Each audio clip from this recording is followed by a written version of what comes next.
The gym was loud. Too loud. Shoes squeaked against polished wood, balls hit the court with heavy thuds, someone laughed too close to my ear. I hated it. I stood near the baseline, arms crossed, watching a group of rookies butcher their rotations. Their enthusiasm was admirable. Their execution wasn't. You planning to glare him into shape, Omi-kun. My teeth clenched instantly. There was a voice I hadn't missed. Familiar. Sharp. Too loud. Too casual with the wrong people. Especially me. Atsumu Miya. I didn't turn around. I didn't need to. He was already walking into my peripheral vision, wearing that smirk like it was part of his uniform. Or is that just your version of warming up? I finally turned to face him. Slowly. Miya. My tone was flat. I gave him nothing else. He grinned wider, like my irritation was a reward. Still with the first name basis, huh? Cute. You haven't changed a bit, Omi-kun. I have. You're just too dense to notice. He laughed. Loud and unapologetic. It echoed. Same Atsumu. Always the center of attention. Always talking too much. Always knowing exactly how to push the one button I hadn't even pressed myself. Team drills are starting. Don't let your ego make you late. Oh, I'd never. I'd hate to keep you waiting, Captain, he said with a mock salute, falling into step beside me as we walked toward the net. I sighed quietly. It was going to be a long season. The last time I played against Atsumu Miya, I walked off the court with blood on my knuckles and bite marks on my tongue. He'd smirked at me from across the net during the third set, his hair soaked with sweat, jersey clinging to his back, eyes lit up like fire. Come on, Omi-kun, he'd said with a stupid little wink. You gonna keep letting me serve through your wall, or you finally gonna block me like you mean it? I hadn't said a word. But the next rally, I timed it perfectly.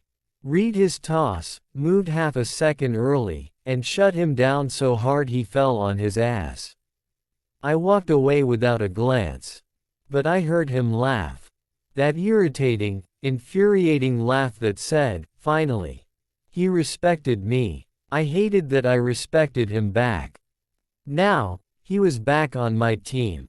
Not across the net. Beside me. Rotating in. Laughing. Teasing. I hated it. Hated how much better we played when we were forced to work together. You wanna take lead on serve receive or should I?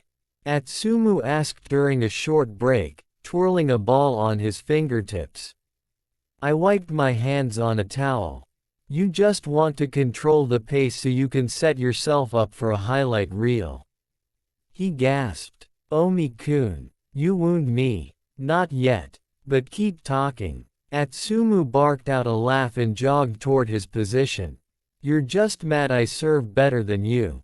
You don't. You think I don't. That's cute. The drills were basic, two-person receives, partner rotations, tempo-setting exercises. The kind of thing meant to build synergy. Unfortunately, they paired me with him. Of course they did. The first 10 minutes were hell. He was flashy. He took wide angles, went for dramatic saves, and talked through everything. Hey, Omi-kun, shift faster next time, you almost ate that one. I was waiting for your late dive, actually. You know you can just say thank you. I don't thank people for chaos. He grinned. Ah, you missed me. I didn't dignify that with an answer. We nearly fought once. A real fight. Not on the court, in the locker room. After a brutal practice match, we were both covered in bruises. Coach had separated us during a shouting match about tempo, of all things. You always think you're right, he spat at me, shirt half off, hair dripping onto his collarbone. You act like you're above everybody. And you treat every match like it's your goddamn stage. He slammed his locker shut. Better than hiding behind yours. I stared at him. You done? We didn't talk for a week after that. But when match day came, we played like we shared the same brain. It's always been like that. We can't stand each other. But we understand each other. On the court, at least. By the end of practice, our chemistry had clicked again. I hated how natural it felt. Atsumu tossed me a water bottle. I caught it one-handed without looking. Look at us, like a well-oiled machine. I gave him a blank look. You're the squeaky part, and you're the rust. For a moment, we just stood there, the rest of the team milling around, packing up. The gym was too bright, too hot, too noisy. But standing there, next to him, for one heartbeat, things were quiet. Then he smirked again. Ruined it. Same as always, huh? I capped my bottle. Don't get used to it. There are people I tolerate. There are people I work with. Atsumu Miya is neither. But he's the best damn setter I've ever had. And he knows it. And worse, he knows I know it, too.